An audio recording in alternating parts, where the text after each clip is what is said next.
എല്ലാം കൈവിട്ടുപോയി എന്ന് കരുതിയിരുന്നിടത്തു നിന്നും അപ്രതീക്ഷിതമായി ലഭിച്ച അവസരം പ്രയോജനപ്പെടുത്തി പറന്നുയർന്നവരുടെ കഥ എക്കാലത്തും പ്രചോദനം നൽകുന്നവയാണ്. അത്തരമൊരു ജീവിത കഥയാണ് ഷെഫാലി വെർമ്മയുടേത്. ഇക്കഴിഞ്ഞ ക്രിസ്മസ് വെക്കേഷൻ കാലത്ത് കേരളത്തിലെ, പ്രത്യേകിച്ച് തിരുവനന്തപുരത്തെ ക്രിക്കറ്റ് ആരാധകർക്ക് ലോകകപ്പ് ജേതാക്കളായ ഇന്ത്യൻ വനിതാ ടീമിന്റെ സാന്നിധ്യം സന്തോഷവും ആവേശവും പകർന്നിരുന്നു. ശ്രീലങ്കയ്ക്കെതിരെ 3 20-20 മത്സരങ്ങൾ കളിക്കാനാണ് ഹർമൻപ്രീതും സംഘവും കാര്യവട്ടം ഗ്രീൻഫീൽഡ് സ്റ്റേഡിയത്തിലെത്തിയത്. ഈ 3 മത്സരങ്ങളിലും അടിപൊളിയായി ഇന്ത്യ വിജയിച്ചു എന്ന് മാത്രമല്ല, പരമ്പര 5-0 തൂത്തുവാരുകയും ചെയ്തു. ഈ മത്സരങ്ങളിലെ ഷെഫാലി വെർമ്മ എന്ന ഇന്ത്യൻ ഓപ്പണറുടെ പ്രകടനത്തെ പറ്റിയാണ് എനിക്ക് പറയാനുള്ളത്. പരമ്പരയിലെ 5 മത്സരങ്ങളിൽ നിന്ന് 3 അർദ്ധ സെഞ്ചുറികൾ അടക്കം 241 റൺസാണ് ഷെഫാലി നേടിയത്. ഇതിൽ 2 എണ്ണം കാര്യവട്ടത്തും പരമ്പരയിലെ പ്ലെയർ ഓഫ് ദി സീരീസ് ആയതും മുംബൈയിൽ നിന്നുള്ള ഈ 21-കാരിയാണ്. 1.5 മാസം മുമ്പ് നടന്ന ലോകകപ്പിന്റെ ഫൈനലിൽ ദക്ഷിണാഫ്രിക്കയ്ക്കെതിരെ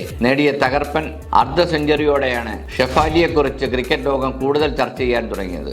ലോകകപ്പിന്റെ പ്രാഥമിക റൗണ്ടിൽ ദക്ഷിണാഫ്രിക്കയോട് തോറ്റ ഇന്ത്യക്ക് ഫൈനലിൽ അവർക്കെതിരെ തന്നെ വിജയം നേടാൻ കഴിഞ്ഞത് ഷെഫാലിയുടെ ഓൾറൗണ്ട് മികവ് ഒന്നുകൊണ്ട് മാത്രമാണ്. പക്ഷേ ഈ ഷെഫാലിക്ക് ലോകകപ്പിനുള്ള ഇന്ത്യൻ ടീമിനെ പ്രഖ്യാപിക്കുമ്പോൾ അതിൽ ഇടമില്ലായിരുന്നു. 15-അംഗ ടീമിൽ നിന്ന് പുറത്താക്കപ്പെട്ട ഷെഫാലി ഒടുവിൽ വിധിവിഹിതം പോലെ ടീമിലേക്ക് വിളിക്കപ്പെട്ടത് പ്രതീക റാവലിന് പരിക്കേറ്റപ്പോഴാണ്. ലോകകപ്പിൽ സെമിയിലും ഫൈനലിലും മാത്രമാണ് ഷെഫാലി കളിച്ചത്. ഫൈനലിൽ പ്ലെയർ ഓഫ് ദി മാച്ചുമായി അപ്രതീക്ഷിത അവസരം പ്രയോജനപ്പെടുത്തി പറന്നുയർന്ന പ്രതിഭ ലോകകപ്പിന്റെ ഫൈനലിലെ ഒറ്റ ഇന്നിംഗ്സ് വലിയ മാറ്റമാണ് ആ 21-കാരുടെ ജീവിതത്തിൽ വരുത്തിയത്. ഏതൊരു കായിക താരത്തിനും ഇതൊരു വലിയ പാഠമാണ്. ലഭിക്കുന്ന അവസരങ്ങൾ കൃത്യമായി പ്രയോജനപ്പെടുത്തുക. വിജയം നിങ്ങളെ തേടിയെത്തും. ബൈ.